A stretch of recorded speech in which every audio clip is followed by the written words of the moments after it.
Authored a Brazilian, that is to say more than a zillion, poetry collections and novels. The latest as, quote, ambitious, unquote, quote, unflinching, unquote, and, quote, intellectually stimulating, unquote, book.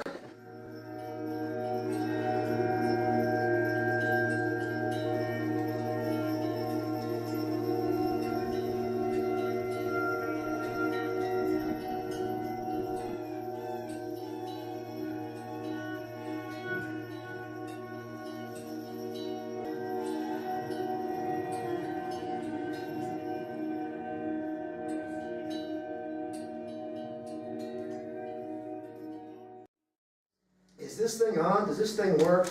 Are the lights on or off? Is the stove off? Is the water off? Did you put out your cigarette pill? Is your front door closed? Is the elevator elevating? Is there any lobbying in the lobby? Who's that sitting on my face? And I said to my wife, he's always scratching his balls. Do you think he has crabs? No, she said, he's just Italian. Flanked on the stage by his ever-present assistant, the Frog Prince, Sir David Cockfosters Wallace, Garcia added, being a woman is just as nothing as being a man. Either way, you still have to shave. And if you really believe in nothing, then you must absolutely write a book about it. Creativity. I was going to say, I hear, why not? I felt only a helpless resignation. What had it been about anyway? What had it been for? Why had I been spit upon this soulless scaffolding, to flap my arms ineffectually, to fribble about forsakenly in what could only be called a fiasco, drifting splintered and bereft through this unrelenting, incogitant Empyrean? Well, so what? I thought at last. I lay there in wretchedness.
Strange howls and screeches, came running up the steps yelling, "There's a ghost down there, for real, a ghost!"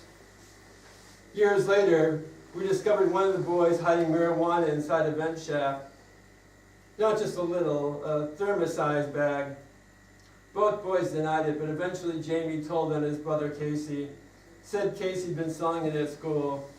Buddy supposedly dumped it all down the toilet, but now that I think about it, I wouldn't be surprised if he kept some and smoked it from time to time before the kids and I got home from work or sports practice. Suddenly, a figure emerges from the opposite side of the furnace, a shadowy young woman peering directly at me before abruptly returning to her hiding place.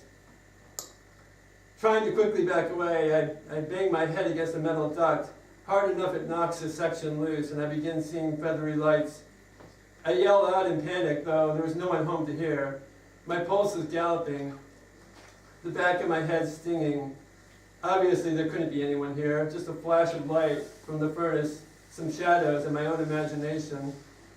I back away further, still aiming my light towards the furnace, looking to see any movement at all. I call out, "Hello," just to be sure. "Hello," I say again. I imagine seeing myself from the outside. A clumsy woman inspecting an old furnace, imagining something ghost-like, a ridiculous, laughable woman. Much of life is laughable if you get perspective. My own is no less laughable than any other.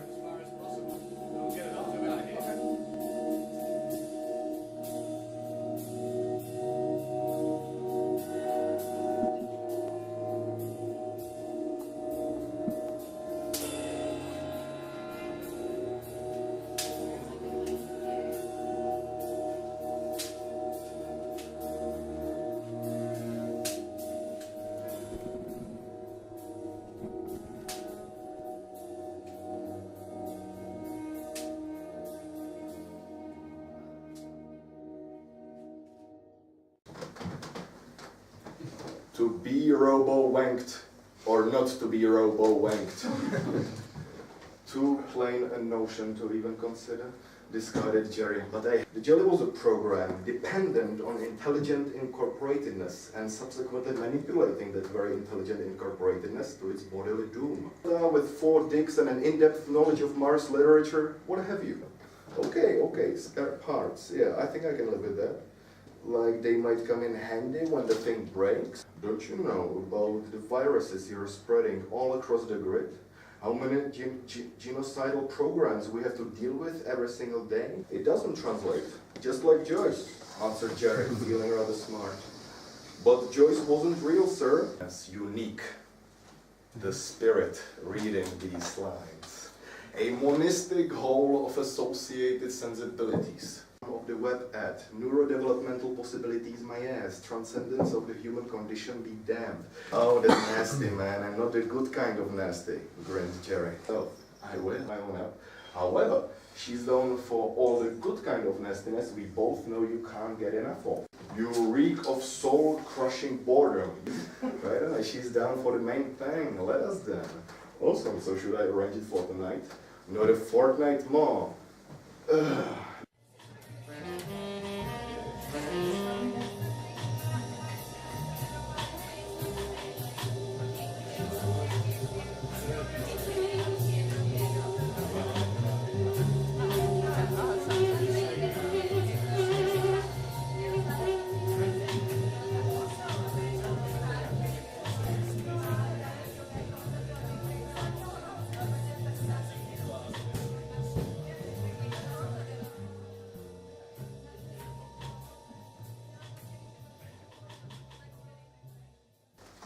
You're not going to piss on my couch, are you?